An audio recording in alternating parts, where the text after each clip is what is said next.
அன்பும் பண்பும் பாசமும் நேசமும் நிறைந்த நட்புகளுக்கும் உறவுகளுக்கும் என் இனிய காலை வணக்கம்.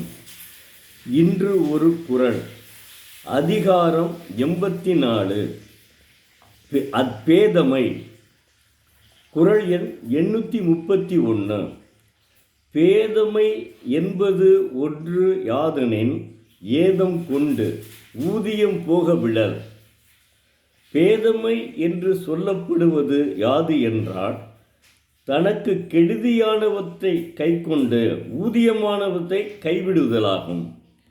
தெய்வப்புலவர் அற்புதமான குறளுங்க. அதாவது ஒவ்வொரு குறளுமே அற்புதம்தான். நான் எதை சொல்கிறது, அந்த அளவுக்கு 1330 குறள்களுமே படித்தவன் நிச்சயமாக ஒரு பெரிய நல்ல மனிதன்தான். அதில் சிறந்த மனிதன்தான். அதில் ஒன்றும் மாற்றமே கிடையாது.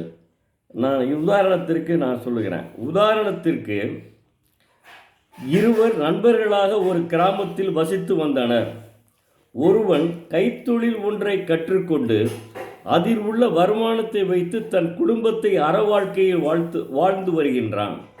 மற்றொருவன் இவனிடம் இந்த வருமானத்தை வைத்துக்கொண்டு வாழ்க்கை நடத்துவது வரவுக்கும் செலவுக்கும் சரியாக இருக்கும், நாம் எப்போது செல்வந்தராகுவது என்று அறிவுரை கூறி இருவரும் பொதுமக்கள் அதிகம் கூடாத இடத்தில் ஒரு ஓட்டல் வைத்து நடத்தி அதில் வருமானமின்றி நஷ்டமடைந்தனர்.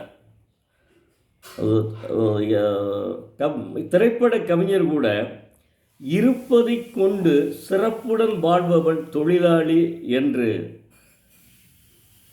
அறிவுறுத்துகிறான்.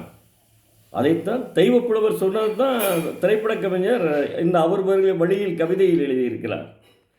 இதனைத்தான் தெய்வப்புலவர் திருவள்ளுவர் பதிவு செய்துள்ளார். அற்புதமான குறள், எல்லாமே அற்புதமான குறள். வாழ்க வள்ளுவம், வளர்க அவர் புகழ். நன்றி. மீண்டும் நாளை பார்ப்போம்.